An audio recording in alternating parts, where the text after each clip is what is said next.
দিশারি competitive এক্সামে আপনাদের সবাইকে স্বাগত জানাই। আজকে একটি ছোট্ট ক্লাস নিয়ে চলে এসেছি। এটা এরর কারেকশনের উপর ক্লাস আছে। এটা আপনারা এরর কারেকশনও বলতে পারেন বা সেন্টেন্স ইমপ্রুভমেন্ট এটাও বলতে পারেন। তো আমি যে প্রশ্ন যেরকমভাবে আপনাদের শেখাবো সেটা আগে বলে দিই। এই যে বাক্যগুলো লেখা রয়েছে এর প্রত্যেকটাতেই ভুল রয়েছে।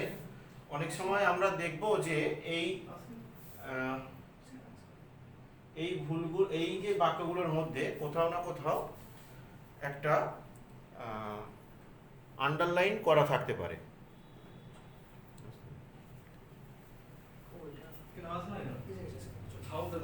আন্ডারলাইন করা থাকতে পারে।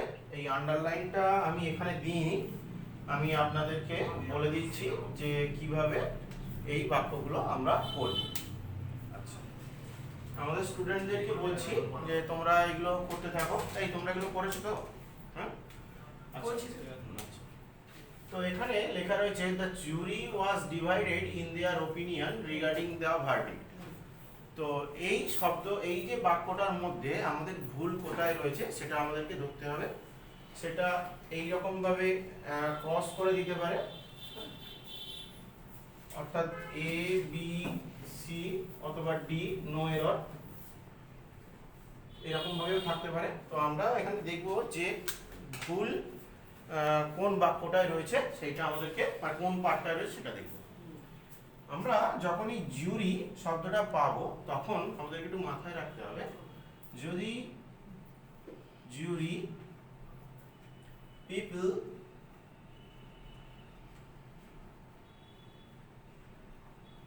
কমিটি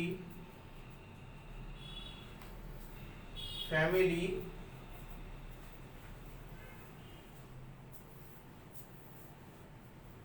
মব, এই শব্দগুলো থাকে, এই শব্দগুলোর যদি থাকে তাহলে আমরা কি পেয়েছি? এখানে জুরিটা পেয়েছি। এই শব্দগুলোর পরে যদি এরা একত্রিত ভাবে থাকে, যদি এরা একত্রিত ভাবে থাকে অর্থাৎ জয়েন্ট থাকে, তাহলে আমরা সিঙ্গুলার ভার্ব বসাবো। আর যদি এরা ডিভাইড হয়ে যায় তাহলে আমরা কি বসাবো? প্লুরাল বসাবো।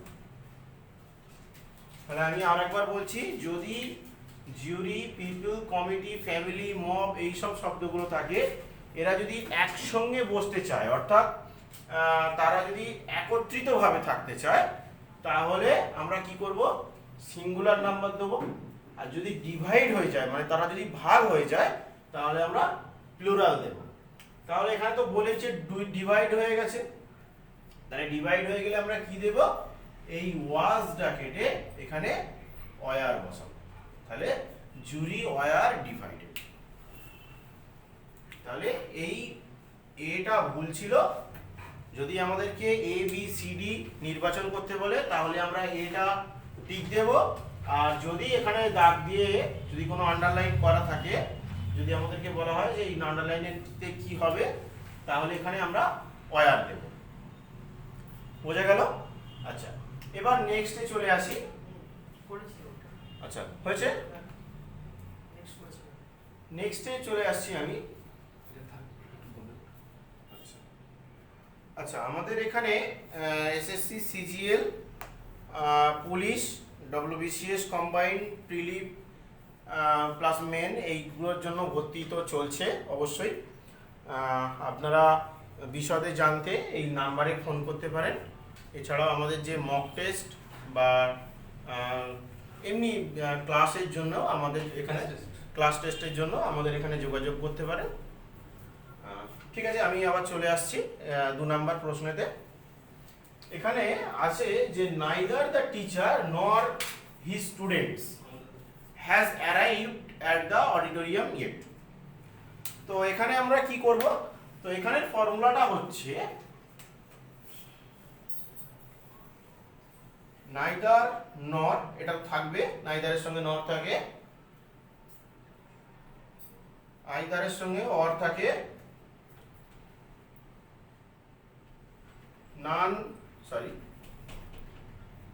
not only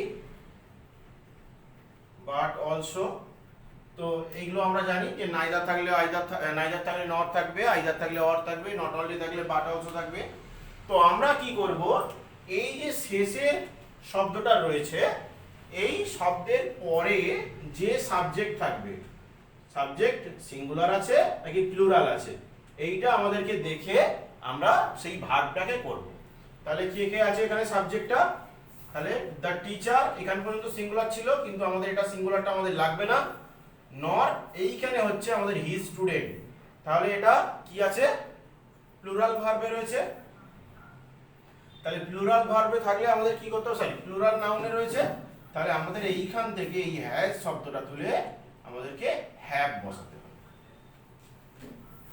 তাহলে আমি আবার একবার বলে দিচ্ছি যে নাইদার নর, not only but also, either or, এগুলো যদি থাকে আমাদের এই শেষে যে শব্দটা রয়েছে নাইদার নর, অর্থাৎ নরের পরে যে নাউনটা থাকবে সেটা সিঙ্গুলার যদি থাকে তাহলে আমরা সিঙ্গুলার ভার্ব বসাবো এখানে, যদি প্লুরাল থাকে তাহলে প্লুরাল ভার্ব বসাবো।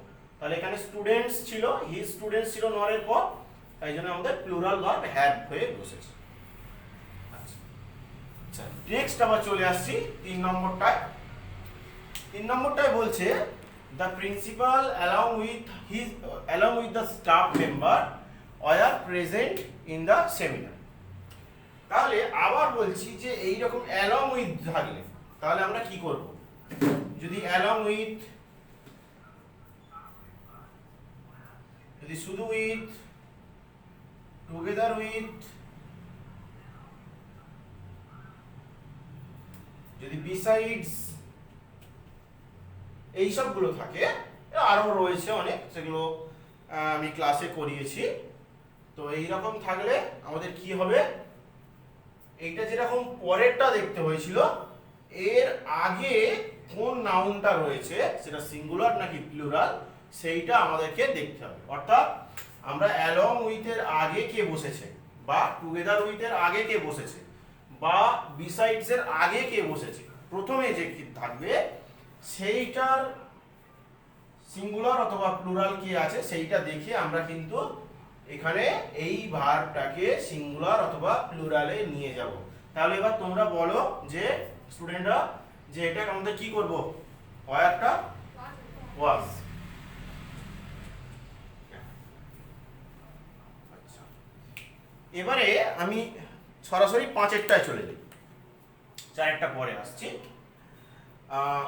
নো সুনার দেন, তো আপনারা অনেকেই জানেন যে নো সুনার থাকলে দেন হবে, হার্ডলি থাকলে কি হবে, হোয়েন হবে,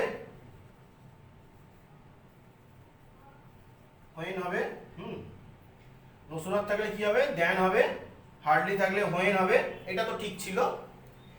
আর একটা কথা আপনাদেরকে বলে রাখি যে এই নো সুনার, হার্ডলি এই ধরনের শব্দ দিয়ে যদি বাক্য শুরু হয় এই বাক্যগুলো কখনোই আমরা প্রেজেন্ট বা ফিউচার টেন্সে লিখতে পারি না। আবার বলছি, নো সুনার, হার্ডলি এইসব বাক্যগুলো দিয়ে শুরু যখন হবে বা এই ধরনের বাক্যকে আমরা পাস্ট টেন্স ছাড়া অন্য কোনো টেন্সে লিখতে পারি না। তাহলে যদি পাস্ট টেন্স দেখে নেবো যে এখানে পাস্ট টেন্স আছে কিনা, এখানে ডিড আছে, পাস্ট টেন্স রয়েছে, এখানে রাস্ট আছে, এটাও পাস্ট টেন্স রয়েছে, তাহলে এটাও আমাদের মিলেছে। কিন্তু আমাদের একটা সমস্যা হয়েছে যে এখানে একটা ভুল তো রয়েছে, আমাদেরকে ভুলটা খুঁজতে হবে। তাহলে এই নো সুনারের পরে ডিড হয়েছে, এটা একটা সঠিক মানে বাক্য, সঠিক বাক্যে যাচ্ছিল নো সুনারের পরে ডিড থাকা। তারপরে এই ডিডের জন্য এখানে আর র্যাং হবে না, তাহলে এখানে তো পাস্ট টেন্স হয়ে গেছে, তাহলে এখানে কি হবে, এখানটা হয়ে যাবে রিং।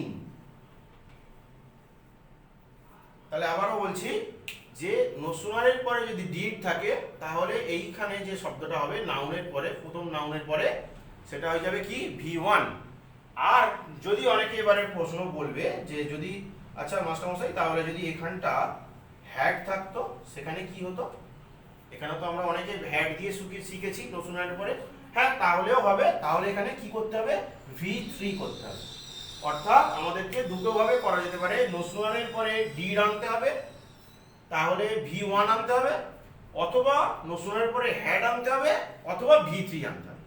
মানে হ্যাড থাকলে V3 করতে হবে, ডিড থাকলে V1 করতে হবে। এই দুটো ফর্মুলা রাখতে হবে। আর একটা এখানে ভুল দিয়ে দেয়, সেটা এখানে দেয়নি, তবু আমি এখানে বলে দিচ্ছি আপনাদের লাইভ ক্লাসে। নোশনারের পরেই কিন্তু আমাদের অক্সিলারি ভার্বটা থাকবে। এখানে নোশনারের পরে কখনোই আমাদের নাউন দিয়ে বাক্য শুরু হবে না, নাউন বা প্রোনাউন এইসব দিয়ে কোনো বাক্য শুরু হবে না। তাহলে আমরা কি করব, এখানে নোশনারের পরেই বা হার্ডলির পরেই আগে হচ্ছে অক্সিলারি বসবে, তারপর নাউন বসবে, তারপরে V1 বা V3 যেখানে বসবে। হ্যাঁ, এখানে কিন্তু অবশ্যই ফুল স্টপ হবে। এখানে কিন্তু অক্সিলারি আগে গেছে বলে যে জিজ্ঞাসা চিহ্ন বসবে তা কিন্তু নয়। এই চারটে জিনিস আপনাদের কিন্তু একটু মাথায় রাখতে হবে বা একটু খেয়াল করে রাখতে হবে। এবারে চলে আসছি 4 নম্বরে। আচ্ছা, এখানে বলছি কি neither of the two candidates, আবার বলেছে are suitable for this post. তো নাইদার শব্দটা সর্বদা সিঙ্গুলার নাম্বার হয়। আমি একটু লিখে দিই কি কি শব্দ এই নাইদারের মধ্যে রয়েছে, মানে এর গ্রুপে রয়েছে, সেগুলো সিঙ্গুলার হয়। নাইদার, অনেকে নিদারও বলতে পারে। ইচ, এভরি, এই সবগুলো আইদার। তাহলে এই শব্দগুলো যদি থাকে তারপরে আমাদের প্লুরাল থাকলেও আমাদের সব সময় কি হবে, এটা সিঙ্গুলার ভার্বে যাবে, অর্থাৎ ইজ। এই হলো লাইভ ক্লাসের এই 5টা ডেমনস্ট্রেশন আমি আপনাদেরকে দেখালাম। তো আপনাদের কেমন লাগলো এই ক্লাস করে, বা কি কি নতুন জানতে পারলেন সেটা আমাদের তো অবশ্যই কমেন্ট করে জানাবেন। আর এছাড়াও আমাদের সঙ্গে যুক্ত থাকতে, আমাদের লাইভ ক্লাস দেখতে আমাদের সঙ্গে থাকবেন।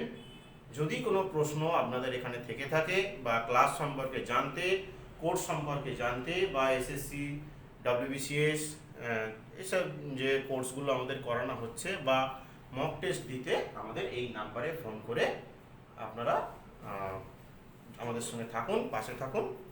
এই বলে এই ক্লাসটা আমি শেষ করলাম। নমস্কার।